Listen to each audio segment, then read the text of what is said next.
Muy buenas noches, alumnos. El día de hoy vamos a continuar con la clase de curso de operaciones contables.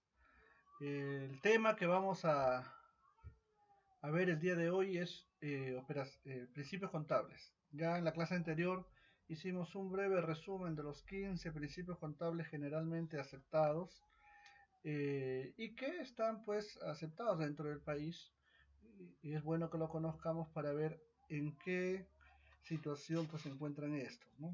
¿Qué nos dicen estos principios? Debemos de conocerlo de manera general nosotros.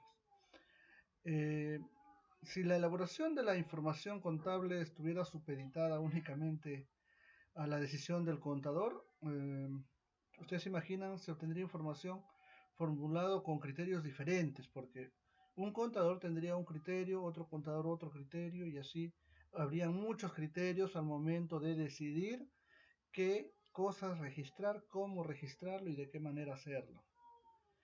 Entonces la contabilidad durante el transcurso del tiempo ha elaborado reglas que sirven de guías para la registración o registro contable, y que en convenciones de contabilidad a nivel mundial pues se han aceptado como útiles y necesarios para uniformizar el criterio contable.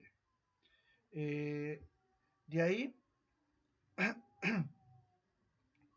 estos han evolucionado en concordancia, estos criterios que se han establecido, estas guías, han evolucionado en concordancia con los cambios y las necesidades sociales, adaptándose a la economía y a las empresas en particular, ¿no? Eh, bueno, estas reglas lo denominamos principios, ¿no? En términos comunes, ¿no? Es la norma o idea fundamental que rige el pensamiento o la conducta, o sea, eso es un principio, ¿no?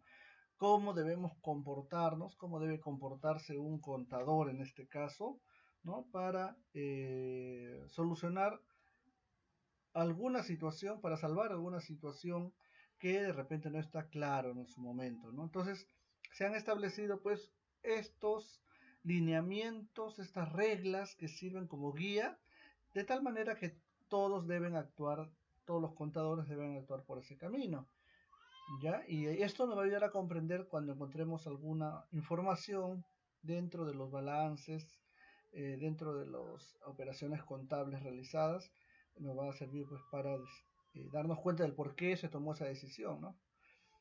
Eh, los principios de contabilidad pues son definidos como el cuerpo de doctrina, ¿ya? El cuerpo de doctrina asociado con la contabilidad que sirve de explicación de las actividades corrientes o actuales y como guía en la selección de convencionalismos o procedimientos, es decir, es todo un cuerpo de doctrina asociada con la contabilidad, es decir, es lo que rige, lo que norma, lo que hace pues que todos tengan un comportamiento común, ¿no? De acuerdo a cierta convención. Los principios de la contabilidad generalmente aceptados son un conjunto de reglas.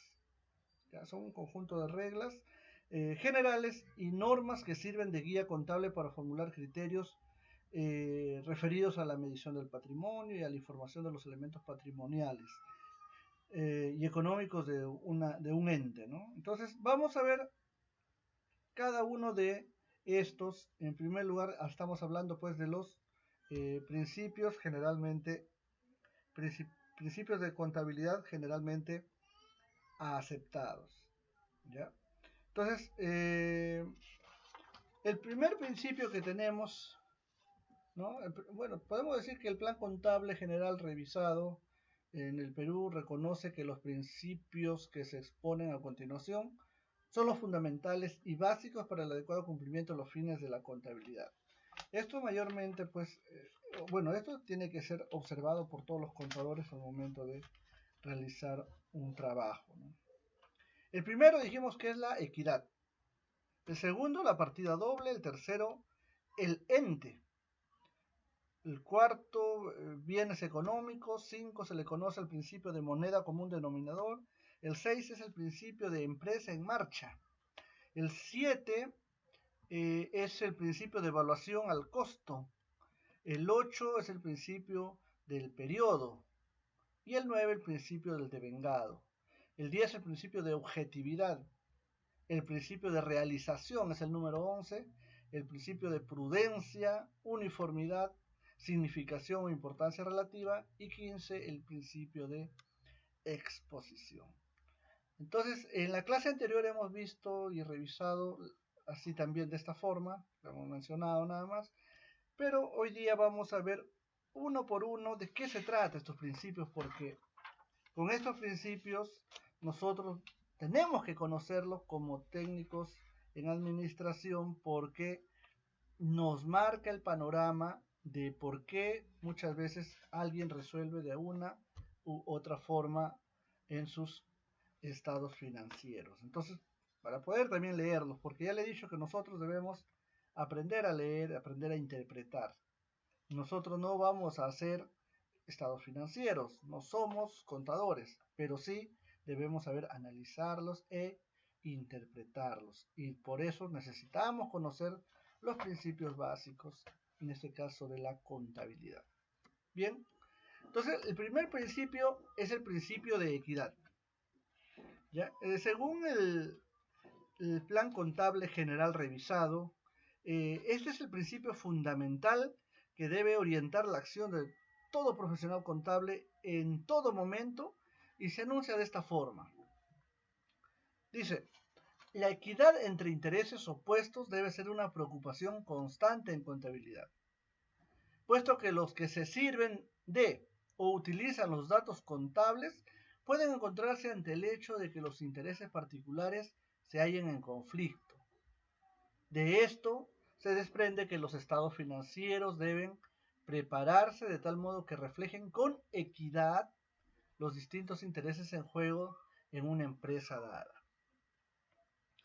El principio de equidad, alumnos, es sinónimo de, en otras palabras, de imparcialidad y justicia, cuando como te dicen, ¿sabes qué? Dale a todos equitativamente algo. Entonces tú le das de manera lo más justo posible para cada uno. Tal vez al que necesita más le damos más y al que necesita menos le damos un poco menos. Por eso dice el principio de equidad es sinónimo de imparcialidad y justicia y tiene la condición de postulado básico. A ver, es una guía de orientación, alumnos, en íntima relación con el sentido de lo ético y lo justo, ¿ya? Para la evaluación contable de los hechos que constituyen el objeto de la contabilidad. Y se refiere a que la información contable debe prepararse con equidad respecto a terceros y a la propia empresa, ¿sí? No debe favorecerse ni a los terceros ni a la propia empresa, ni debe afectarse a ninguno de ellos, a efecto de que los estados financieros pues reflejen equitativamente los intereses pues, ¿no? de las partes y que la información que brindan sea lo más justa posible para los usuarios interesados. ¿Cuáles son los usuarios interesados en esta información? Ya hemos dicho, la información contable tiene a sus usuarios interesados, ¿no? Como por ejemplo los bancos, los proveedores, acreedores, ¿no? Los socios, ¿no? Sin favorecer, incluso la SUNAT, sin favorecer o desfavorecer a nadie en particular. O sea, se trata de actuar con equidad, con imparcialidad y con justicia. Bajo este principio de equidad se debe compatibilizar intereses opuestos. Es decir, por más que tengamos intereses opuestos, tenemos que decir la verdad y registrar lo que es realmente. Si el sentido de justicia, entendido como virtud que se indica, que se inclina a dar a cada uno lo que le pertenece, se aplica a cada ejercicio, se debe asignar a este su correspondiente ingreso, costo y gasto. A cada, se debe asignar lo que le corresponde a cada uno. No más ni menos. No favorecer a nadie, ni favorecer, ni desfavorecer a otros, ¿no? El otro principio es un principio que nos acompaña mucho en los estudios de lo que son las cuentas contables, el principio de la partida doble. El principio de la partida doble nos dice que los hechos económicos y jurídicos, ¿ya? Los hechos económicos, la venta de algo, ¿no? Jurídicos, los contratos, por ejemplo, para pagar o para desembolsar algo a favor de un tercero. Los hechos económicos y jurídicos de la empresa se expresan en forma cabal, aplicando sistemas contables que registran los dos aspectos de cada acontecimiento. O sea, en contabilidad cada hecho económico o jurídico tiene dos aspectos, ¿no? Tiene dos aspectos. Va a tener cambios en el activo y en el pasivo que dan lugar a la ecuación contable. ¿Ya? Los dos aspectos del acontecimiento, cambios en el activo y en el pasivo, que dan lugar a la ecuación contable. Es decir, la partida doble significa de que si en una cuenta tú sacas dinero de una cuenta para pagar algo, para comprar algo, a la vez tienes que restarlo de ahí. ¿No? Es doble efecto lo que tiene que registrarse en contabilidad, ¿no? Y tiene que mantenerse siempre pues esa ecuación contable, esa igualdad, donde el activo es igual al pasivo más el patrimonio. Entonces, la partida doble nos habla que todos los hechos económicos deben de ser registrados y también los hechos jurídicos en la que se ve inmersa la empresa, ¿no? El principio de la partida doble, o también conocido como el principio de dualidad, es la base del método contable. Se le define pues como a toda partida registrada en el debe le corresponde otra partida registrada en el haber. O no hay deudor sin acreedor, ni acreedor sin deudor. Esa es la dualidad, ¿no? Las dos caras de la moneda. No hay deudor. ¿A quién debo? A un acreedor. Entonces tiene que haber deudor y tiene que haber acreedor. Tiene que haber alguien que paga y alguien que recibe. Y todo eso debe de registrarse al momento pues de hacer los registros contables. A ver, esta duplicidad, alumnos, presenta siempre una igualdad entre las sumas que figuran en el debe y en el haber. Ya eso lo vamos a ver más adelante. También ya lo han visto ya en sus cursos anteriores, lo que permite pues la comprobación de la igualdad de las registraciones. Mediante la partida doble se registran, eh, los cambios en el activo y en el pasivo y el capital, ¿no? Ya sabemos pues que el activo, es cualquier derecho o bien que se posee y que tiene un valor monetario. El pasivo, también lo hemos definido ya anteriormente, en el curso anterior.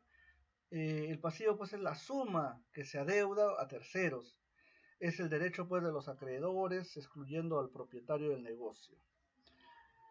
La suma de este último ha invertido, que la suma que este último, o sea, lo que el pasivo ha invertido se suma en lo que se denomina capital, ¿no? Entonces, el pasivo, el activo y el capital, ¿no? Estos tres elementos que se han mencionado están unidos por una relación fundamental, ¿no? Que ya lo hemos visto, ¿no? Tercero, ente. Los estados financieros se refieren siempre a un ente, ¿ya? Siempre a un ente, no a una persona, no a una empresa, ¿ya? Dice, los estados financieros se refiere siempre a un ente, donde el elemento subjetivo o propietario es considerado como un tercero. El concepto de ente es distinto del de persona, ya que una misma persona puede producir estado financiero de varios entes de su propiedad. Por ejemplo, si una persona tiene 2 o 3 empresas o se dedica a 3, 4 actividades, al momento de hacer sus estados financieros, no va a decir mi estado financiero 1, mi estado financiero de Edwin Roncal 2, Edwin Roncal 3, no, sino es diferente la persona, el propietario es considerado como un tercero, ¿sí? Y lo que se realiza en este caso es considerar cada una de estas actividades, eh, hacerle sus estados financieros distintos o en paralelo, ¿no? Y se considera cada uno de estos pues entes, ¿no? Cada negocio, cada actividad es un ente en este caso. El principio de ente o principio de entidad establece el supuesto de que el patrimonio de la empresa se independiza del patrimonio personal del propietario. ¿Ok? Y a este propietario se le considera como un tercero. Se efectúa, en otras palabras, una separación entre la propiedad, ¿ya? Accionistas que pertenecen, pues, ¿no? A los accionistas o socios o a los propietarios, ¿no? Y la administración, que es muy aparte, la administración de la empresa, eso está a cargo de una gerencia, ¿ya? Como procedimiento indispensable de rendir cuentas por estos últimos. El ente tiene vida propia y es sujeto de derechos y obligaciones, distinto de las personas que lo formaron. ¿Ok? Entonces, el patrimonio de la empresa se independiza del patrimonio del propietario. Por lo tanto, solamente se registran pues los movimientos de la empresa como tal. No tiene nada que ver en este caso con los movimientos que pudo haber hecho el propietario en otros temas diferentes. Bien, es frecuente ver que hemos estudiado las clases de empresas, ¿no? Y en las empresas unipersonales es frecuente observar, también en las sociedades de propiedad mayoritaria de una persona, donde hay 3, 4 socios, pero el 70% de las acciones pertenece a un solo socio, por ejemplo, ¿no? Y los demás tienen 10, 5, 8%. En estas empresas unipersonales o sociedades de propiedad mayoritaria de una persona, la mala práctica de utilizar los recursos monetarios o bienes de la empresa en beneficio o uso personal, ¿no? Por ejemplo, no es, no es dable, a través de este principio, no es recomendable, obviamente, que se utilice propiedades, por ejemplo, propiedades de la empresa para solventar algunas acciones de los propietarios. Por ejemplo, ¿no? Tienes carro, la empresa tiene carro, obviamente consume combustible de la empresa y bueno, pues viene uno de los dueños mayoritarios o viene el dueño de la IRL y le dice, ¿sabes qué? Su gerente, ¿no? Necesito el carro y voy a Chimbote rapidito, ¿no? ¿Tiene combustible el carro? Sí, tiene combustible. Se va, pero por asuntos personales, de otra índole. Y todos esos costos luego se van a registrar, lo van a cargar a la empresa. ¿Estuvo bien eso?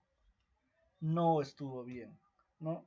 ¿Por qué? Porque el concepto de ente es distinto al de persona, ¿no? El propietario dentro de la empresa es considerado como un tercero, ¿ya? Eh, es lo que pasa muchas veces cuando tratan de conseguir boletas o facturas. Y es algo indebido que se hace y que no va de acuerdo a este principio de ente. ¿Por qué? No sé si les ha pasado o han visto que mucha gente dice, oye, ya tienes tu empresita, sí, ahora sí, todo cómpralo con factura. Sí, sí, cómpralo con factura porque eso te va a ayudar después a ganar crédito fiscal, ¿no? Ah, ya, interesante, dicen. Y comienzan, pues, ¿no? Y el contador muchas veces te aconseja de manera indecorosa. Te dice, sí, hazlo. Por ejemplo, tú eres profesor aparte, sí, ya. Mira, vas a comprar tu papel, cómpralo y saca la factura a nombre de la empresa. Eso nos favorece. Vas a viajar a Chimbote con tu carro particular, ya, llena combustible y sácalo a nombre de la empresa. Cuando estás en actividades distintas a la empresa. Se consiguen facturas, boletas. Oye, consígueme facturas, consígueme boletas. Tengo mi empresita, pero ya de ahí me lo vendes. Ya, la cosa que me lo consigas y yo pueda tener crédito fiscal a mi favor, ¿no? Eso va en contra del principio del ente, ¿ya? Va en contra del principio del ente. A ver, eh, el otro principio es el cuarto principio, el principio de bienes económicos, ¿sí? El principio de bienes económicos. Este principio nos dice, que los estados financieros se refieren siempre a bienes económicos, es decir, bienes, bienes materiales e inmateriales que poseen valor económico y por ende susceptibles de ser valuados, valorados, ¿no? De darles un valor monetario. Entonces, eso nos indica este principio de bienes económicos. Los estados financieros se refieren siempre a bienes económicos, es decir, bienes materiales e inmateriales. Entre bienes materiales, pues tenemos todo lo que son maquinarias, ¿no? Materia prima, todo lo que se compra, se almacena, se transforma, terrenos. Y los inmateriales podrían ser, pues, patentes, ¿no?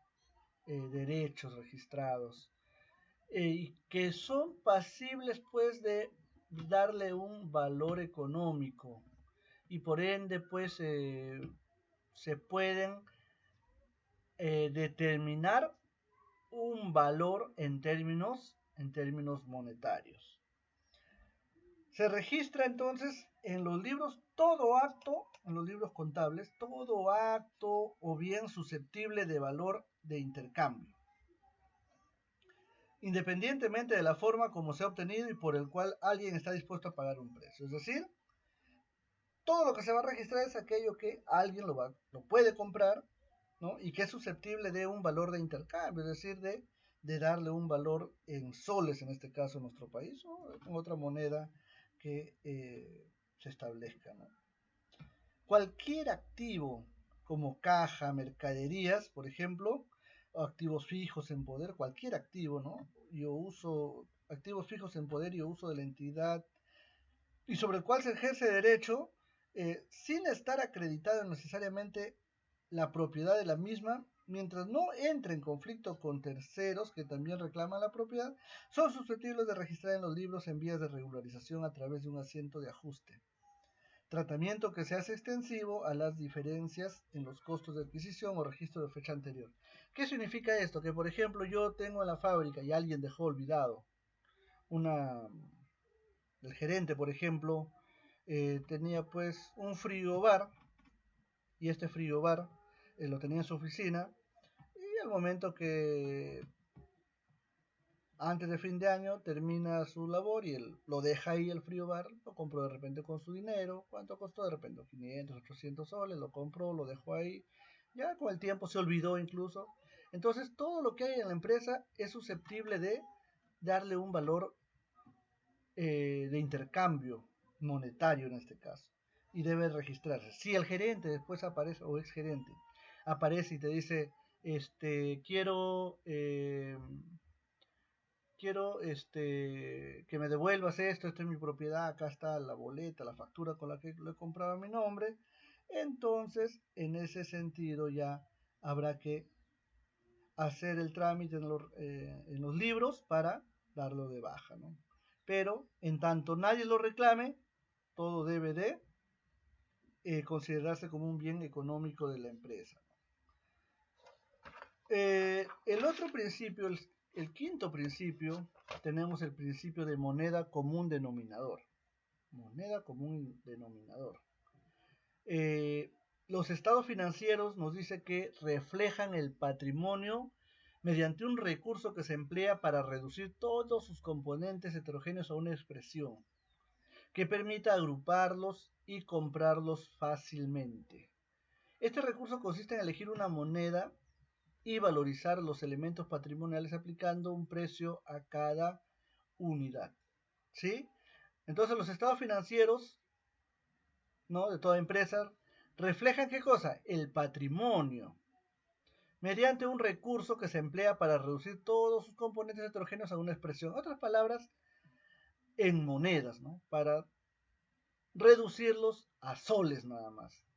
Permiten agruparlos y comprarlos fácilmente. Este recurso consiste en elegir una moneda y valorizar los elementos patrimoniales, es decir, cuánto cuesta cada uno de estos o cuál es el precio de cada unidad.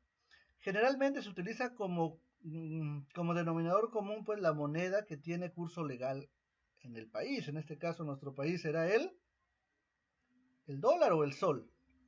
El sol, ¿no? No el nuevo sol, porque ya nuestra moneda actualmente no es el nuevo sol, sino es el sol. ¿Ya? Entonces estamos hablando aquí que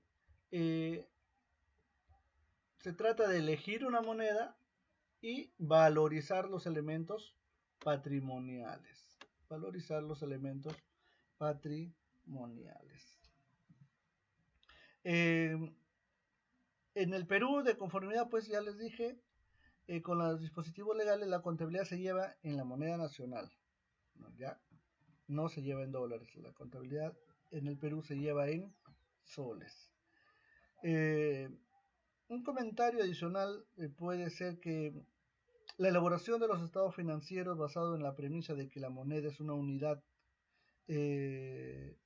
todos los países, bueno, uno más que otros, son víctimas de la inflación, ¿no es cierto? Escuchamos, por ejemplo, que últimamente se escuchó en Venezuela, ¿no? Inflación, una inflación bárbara, ¿no?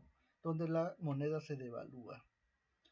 Por lo cual en el transcurso del tiempo se mezclan monedas de diferente poder adquisitivo. Eso nos pasó a nosotros en el Perú, ¿no? Teníamos la moneda el INTI y luego lo cambiamos a soles. Entonces tenía que hacerse todo un arreglo a los sistemas contables, ¿no? A la nueva moneda que estaba vigente de acuerdo a los nuevos dispositivos legales que salieron, si no me equivoco, el año 90, 89 más o menos. Vamos a suponer, por ejemplo, vamos a suponer que si en enero del año 2018 se compró un terreno, 3 años después se vuelve a comprar otro en el mismo lugar y en iguales condiciones, digamos el del costado, el terreno del costado nada más, muy similar. ¿De cuánto? De 30 por 10 de ancho, 300 metros cuadrados cada uno, y el otro, nuevamente compramos 300 metros cuadrados. El precio de adquisición es posible que sea mayor, ¿no? En esta última compra, debido principalmente a la pérdida del poder adquisitivo de la moneda, ¿no? Puede ser que antes valían 300, nos costó 300.000 soles este terreno y ahora ya nos cuesta 500.000. ¿Qué pasó? Como la moneda se estuvo devaluando, entonces el precio lo ha ido subiendo, ¿no? El precio lo han ido subiendo. ¿Por qué? Porque, por ejemplo, antes para comprar pan, cuando se devaluaba la moneda, con 1000 intis te comprabas 2, 5 panes, 6 panes, ¿no? 1000 intis, como decir ahora con 1000 soles, ¿no? Entonces, si un terreno te costó 300.000 intis, es como comprar 1500 panes, ¿no? O sea, se devaluó tanto que entonces este valor de los terrenos tenía que también subirse, ¿no? Tenía que subirse. Bien, entonces, puede ser que ya después de 3 años lo encuentre después ese 2021 vaya a comprar ahí mismo y lo encuentro a mayor precio, ¿no? Esto debido a que el poder adquisitivo de la moneda de repente se ha perdido, ¿no? Por lo que las transacciones del último periodo no se pueden mezclar con los periodos anteriores, a costa de obtener por resultado la combinación de unidades monetarias de diferente poder adquisitivo, lo que va a incidir en la distorsión de los estados financieros, si se hace eso, ¿no? No se puede mezclar una transacción con la otra. ¿Por qué? Porque se han hecho en diferentes momentos, en diferentes circunstancias y donde la moneda pues tenía otro valor, otro valor. El sexto principio se llama el principio de empresa en marcha. La empresa en marcha dice lo siguiente, este principio. Salvo indicación expresa en contrario, se entiende que los estados financieros pertenecen a una empresa en marcha, considerándose que el concepto que informa la mencionada expresión, ¿no? Empresa en marcha, se refiere a todo organismo económico cuya existencia temporal tiene plena vigencia y proyección. Esto, o sea, está proyectándose todavía y está vigente. Es decir, si no se ha indicado en los estados financieros lo contrario, se va a entender que la empresa a quien se le ha practicado esos estados financieros se encuentra, es una empresa en marcha, es decir, que es un organismo económico cuya existencia temporal tiene plena vigencia y proyección. El plan contable, o los principios contables generalmente, este principio generalmente aceptado, empresa en marcha, también es conocido como continuidad de la empresa. Ustedes lo pueden encontrar luego, de repente, en otra bibliografía con el nombre de continuidad de la empresa. ¿Ya? Ojo, el principio empresa en marcha puede considerarse como el principio también de continuidad de la empresa. Se basa en la presunción de que la empresa continuará sus operaciones por un tiempo indefinido y no será liquidado en un futuro previsible, salvo que existan situaciones como significativas y continuas pérdidas, insolvencia, etc. Por lo tanto, ya pues tendría que cerrarse la empresa, ¿no? En consecuencia, la evaluación contable o la evaluación que se le da a cada uno de sus componentes de la empresa, la evaluación contable de los hechos serán los mismos o homogéneos mientras no cambie su situación o mientras no cese en sus actividades, en cuyo caso se aplicará criterios de realización o de mercado. En caso que una empresa pues se someta a la venta o liquidación, recién cambiaría el tratamiento del registro de las operaciones, ¿no? Por eso ustedes escuchan, dice, empresa en liquidación, ¿no? Empresa en venta.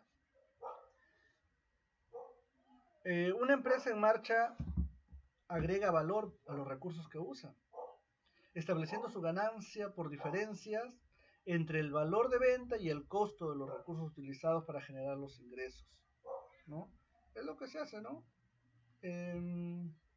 Tenemos que las ganancias pues se obtienen, o la utilidad de los diferencia entre lo que cuesta, el precio, cuánto lo vendiste, menos el cuánto te costó producir, ¿no?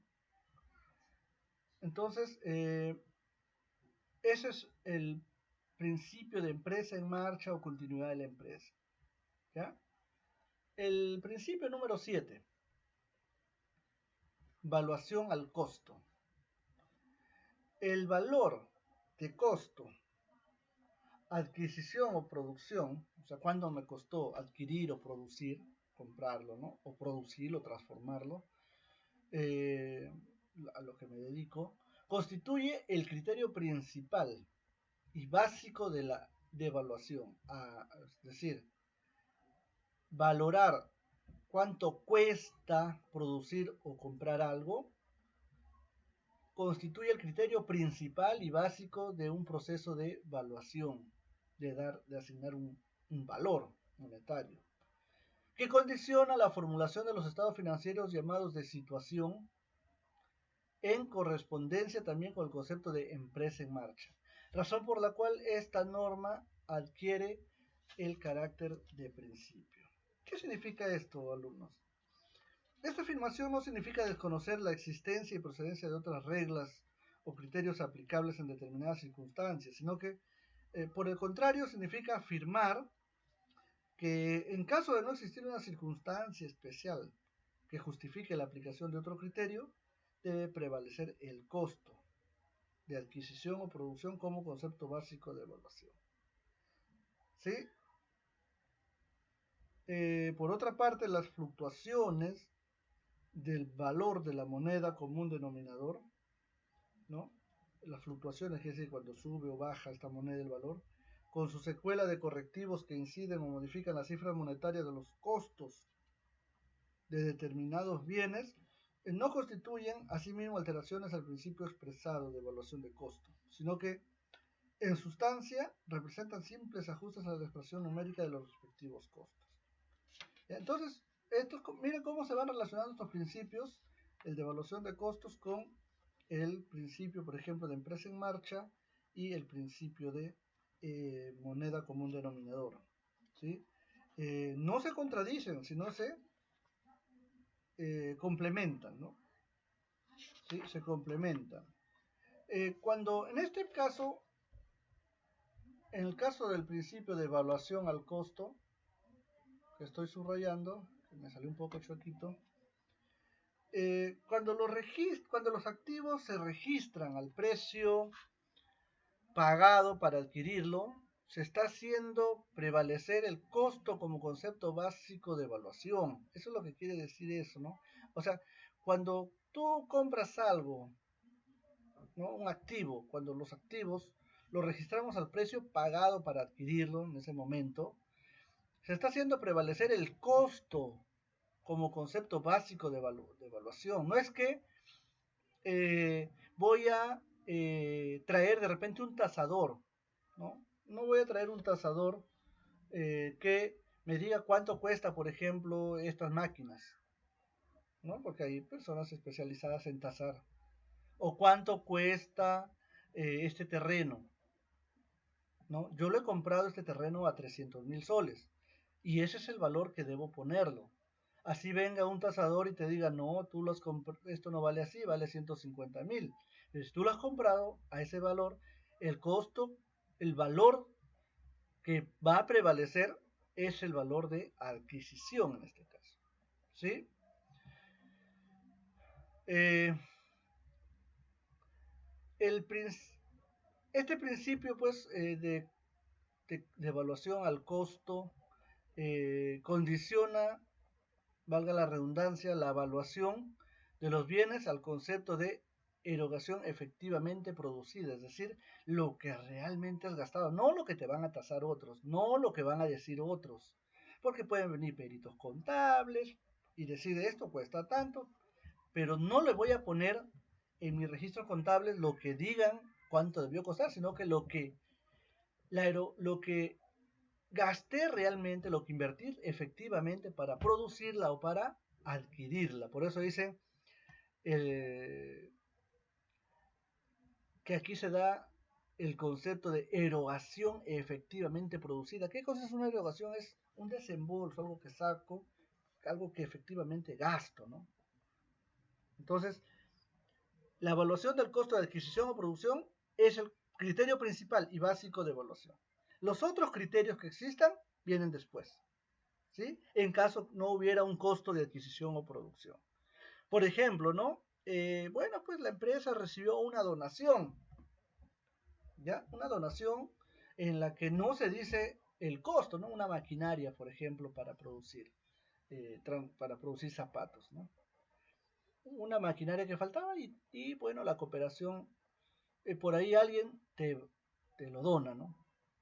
O por ejemplo, lo que nos pasó, ¿no? Tenías una institución educativa y nos obsequiaron carpetas o nos obsequiaron juegos recreativos, ¿no? Personas que nos conocían y nos tenían aprecio. Eh, esto no se le puede decir cuánto cuesta porque había pasado mucho tiempo, no se podía saber cuánto costaba y se tuvo que hacer una tasación y darle el precio, porque no había el costo de adquisición o producción, ¿sí? Entonces, después de eso recién se puede, si que no hay el costo de adquisición o producción, se puede ver otros mecanismos, otras metodologías para asignarle un valor a ese costo. El octavo principio es el principio de periodo, se llama, principio periodo, ¿sí?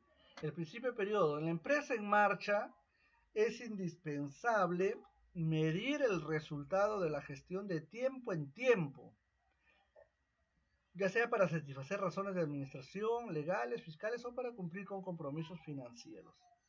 El lapsus que media entre una fecha y otra se llama periodo, es decir, entre una fecha inicial, perdón, entre una fecha que se hace y la siguiente que se hace, entre cada fecha que se haga se llama periodo.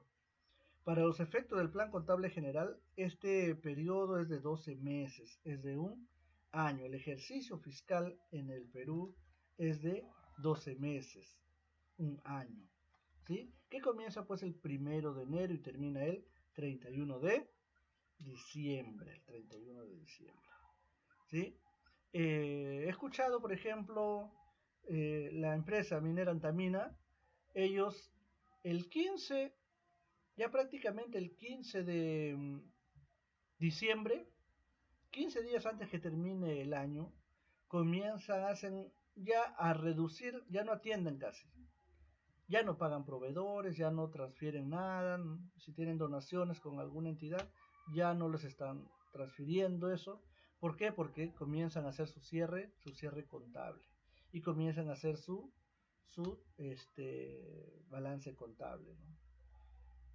Sus estados financieros en esos 15 días, o ya lo vienen trabajando tiempo, pues, ¿no? Ya en esos últimos días lo redondean nada más, y cada cierto tiempo, cada año en este caso, cada 12 meses, ¿no? Cada 12 meses. Entonces el otro principio, y cada periodo tú puedes compararlo, ¿no? Para ver por razones administrativas o legales cómo vas avanzando, ¿ya? El noveno, el noveno principio se llama el principio de vengado. El principio de devengado. ¿Qué significa el principio de devengado?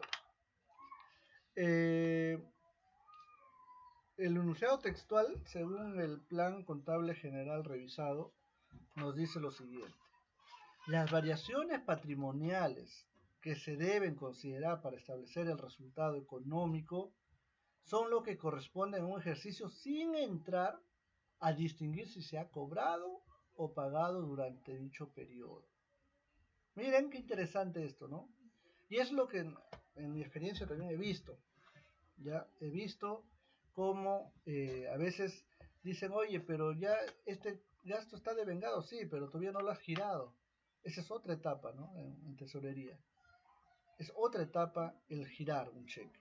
Pero una vez que lo has devengado, eso es lo que se tiene que distinguir, lo que se tiene que registrar. No importa si ya lo cobró, ¿no? En este caso el proveedor de repente, o no importa si ya se hizo efectivo, si se giró el cheque, por ejemplo. ¿Ya? Entonces, ¿a qué nivel es que se hacen, que se deben registrar los resultados económicos dentro de la empresa? Se deben registrar en la fase de devengado, ¿no? Eso es lo que se debe registrar. Dice, las variaciones patrimoniales que se deben considerar para establecer el resultado económico son los que corresponden a un ejercicio sin entrar a distinguir si se han cobrado o pagado durante dicho periodo. En la aplicación de este principio de vengado se registran los ingresos o gastos en el periodo contable al que se refiere, ¿ya? O sea, en el periodo contable de vengado. En ese periodo es el que se registran los ingresos o gastos.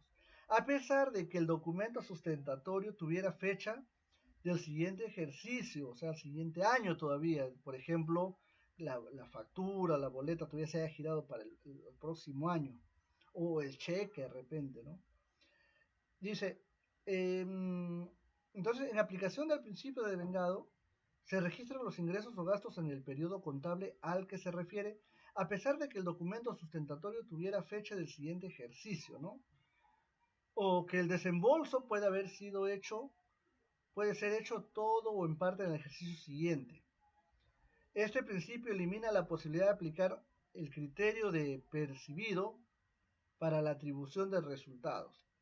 Este último método se halla al margen de los principios contables generalmente aceptados.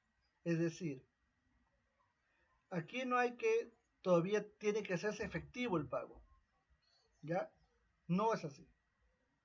¿Ya? Basta con que hayan pasado por la fase de vengado y estos ya tienen que registrarse. Si se giró, no se giró, si te dieron la boleta, si te dieron los medios sustentatorios, eso no es lo que va a definir si registro o no registro esa operación. Los servicios o bienes utilizados o consumidos en el ejercicio fiscal, aunque no hayan sido cancelados, por ejemplo, ¿no? Ni siquiera se conozca exactamente el monto a pagar, obliga a su registro formulando un asiento de ajuste, ¿ya? Lo que podría a su vez implicar que se afecte a gastos del ejercicio o del siguiente. Es decir, no tienes necesariamente que haber cancelado la materia prima que has usado, porque muchas veces te lo dan, digamos, ¿no? Te dan materia prima para pagar el próximo, al mes, cada 30 días, pero te lo traen el 15 de diciembre. ¿Cuándo toca pagar? El 15 de enero a más tardar. Entonces no le he pagado el 31 de diciembre y tengo que considerarlo o no tengo que considerarlo. Tengo que registrar esa operación, tengo que considerar esas materias primas consumidas en el ejercicio que ya terminó. Efectivamente, sí tengo que considerarlo. Ese es un convencionalismo que se ha llegado. ¿Qué significa devengado o devengar? ¿No? ¿Qué significa devengado o devengar? Devengar pues significa reconocer y registrar en cuentas a determinada fecha eventos o transacciones contabilizables, como intereses por cobrar. Por ejemplo, en las empresas, en las entidades públicas, muchas veces dicen, oye, tengo devengados por cobrar, dicen la palabra, ¿no? Tengo devengados por cobrar. Así, sí, tengo un devengado por cobrar y necesito, pero ¿qué es un devengado por cobrar? Algo que ya te reconocieron, ya lo registraron, ya pasó esa etapa de registro y ya se reconoce como una deuda, ¿ya? Ya se reconoce como una deuda que tú como empresa tienes que reconocerlo y pagarlo en algún momento, ¿ya? Pero eso ya está dentro se ha registrado esa operación, ¿ok? El principio décimo es el principio de objetividad. ¿Cuántos minutos vamos? Bien, 5 minutos más. Objetividad. Los cambios en el activo, pasivo y en la expresión contable de patrimonio neto se deben reconocer formalmente en los registros contables, tan pronto como sea posible medirlos objetivamente y expresar esta medida en términos monetarios. ¿Ok? Es decir, la objetividad consiste en evaluar contablemente los hechos y actividades económicas y financieras en que participa la empresa, tal como estos se presentan, libre de prejuicios, libre de prejuicios, ¿sí? Acá no hay que por tal o cual motivo me parece que no, porque esto, por lo otro, no. Yo debo de ser objetivo, nada de prejuicios acá. Y debo evaluar contablemente los hechos y actividades económicas en que participa la empresa.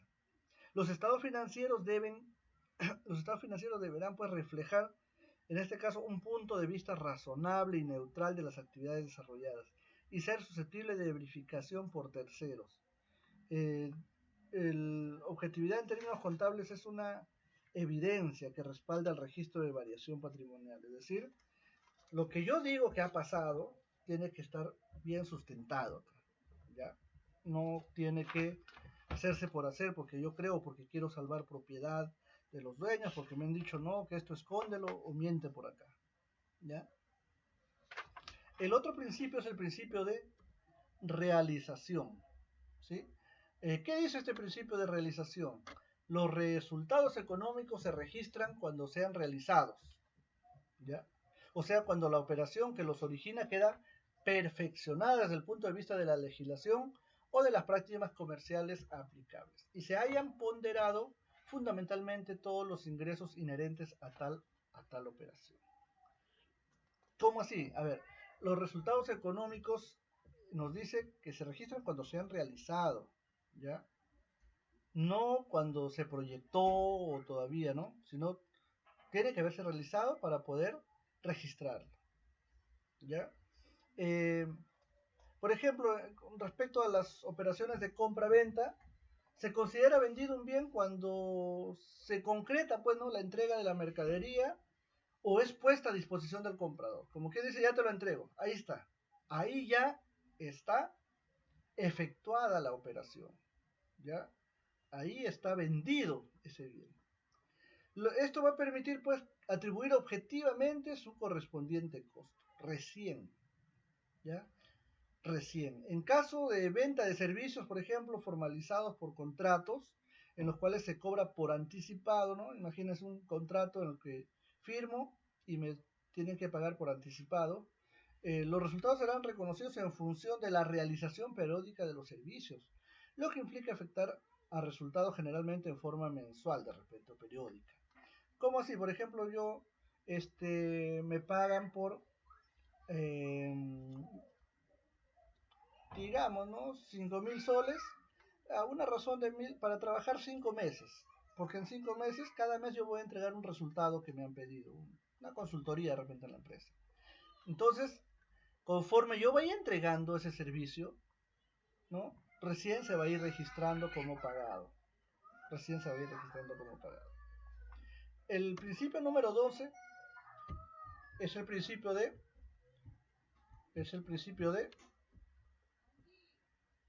perdón, a ver, un momento, a ver, entonces va a ser el principio de prudencia. El principio de prudencia significa que cuando se deba elegir entre dos valores para un elemento del activo, normalmente se debe optar por el más bajo, o bien que una operación se contabilice de tal modo que la participación del propietario sea menor.